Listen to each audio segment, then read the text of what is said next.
Everything was set. Holograms ready to blaze lasers when triggered, actors placed strategically in the crowd to aid in the terror. Charges were set to create little explosions, and remote-controlled discs that looked like flying saucers. The Wheezing and Winks Novelties Company always had a marvelous April Fool's Day extravaganza. Always promote a new product. This year would top every prior event. War of the Worlds inspired events. Except, instead of a radio broadcast, the invasion was coming to the tiny town that the Wheezing Winks Novelties operated beside. Marlon Jerry, CEO of the company, and took a breath. "Good afternoon, germs and gentlemen," he beamed happily to a crowd that shouted back. The residents were in on the joke at this point. They knew there would be some kind of prank. It was hard not to expect it after 29 consecutive years of pranks and gags. This year they had no idea. "We are happy to be here with you after yet another wonderful year of your children driving you up the wall with our products," Jerry continued. The crowd laughed.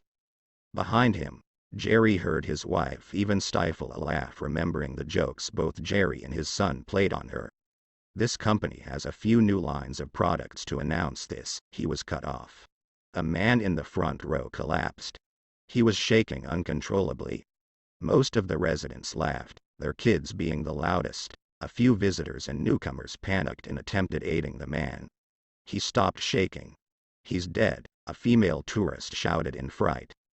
If she had only waited for just a second longer, the woman would have witnessed the man coughing up tiny rubber snakes of all colors. People pointed and laughed at both the prankster and the woman, who now stood red-faced and embarrassed. "Our first new gag for you all." Marlon Jerry chuckled and held a hand out. "Wheezing Winks Novelties Serpent Burper. Available today at any location that carries our merchandise. Make your friends think that you consumed live reptiles." The audience applauded. Marlon was just about to speak once the hoopla died down when someone cut him off. "Hey, what's that?" someone shouted. A hand in the middle of the crowd extended to the sky. Everyone's eyes followed. In the distance, a small, shining disc was flying toward them. Another one appeared, then another. Soon enough, a small fleet of remote-controlled UFOs filled the blue sky above the town. Jerry said, putting his best acting skills to use to look perplexed. Very funny, but we have a show to put on.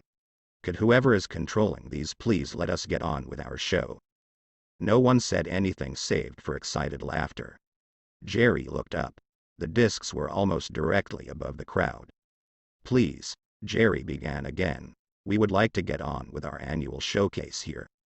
The audience still laughed. Hazel Jerry frowned and looked up to her. Something was wrong. The first charge went off.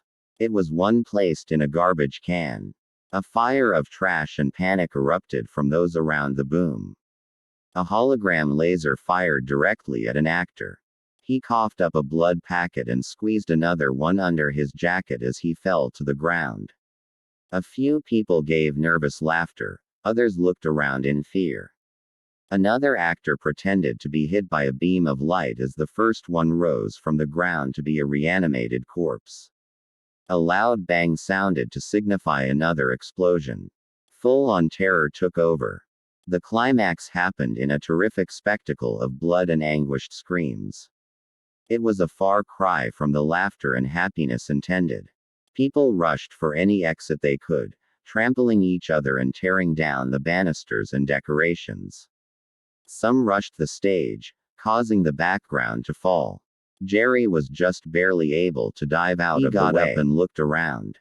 Allowing his eyes to linger just too long, he saw an elderly man writhing on the concrete in a puddle of cherry.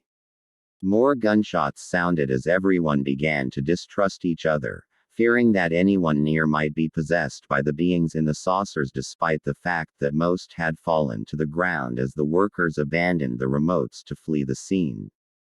The man attempted to pick himself up, only to have a woman crush his skull as she ran by in shock. Jerry turned to vomit. He saw the corpse of his wife on the floorboards of the stage, crushed by the metal supports for the background banister that had fallen. One Another of the symphony of strategically bile placed shot out of actors his fought a mouth. losing battle to escape with the audience. Marlon witnessed the poor college kid be gunned down by a group of police officers. His body crumbled to the ground in a sickening posture. I need to get out of here, Marlon thought to himself. I can't move. I can't move. I can't move. His mind started to repeat. He tried to lift a leg to take a step. It was no use.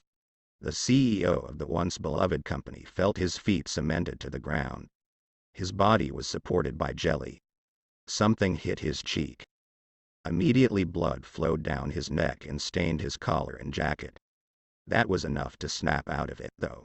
A flailing leg took a step. Then another. Jerry was running, but getting nowhere. He tried one end of the stage, but it was blocked by fire. The other end had a mass of living and dead corpses trying to break free with an ever-increasing casualty rate. The part of the street that the audience was supposed to occupy would be no use either. It was an orgy to hand death matches. The blood was almost flooded ankle deep. Hopelessness began to set in again. If he could only make it to his car 4 blocks away, he'd be safe. But what was safe?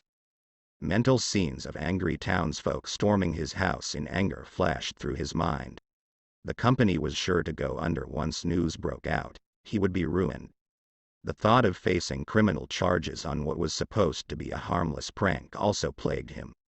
Marlon stepping over the steel grates that held his wife crushed under them, Marlon ran.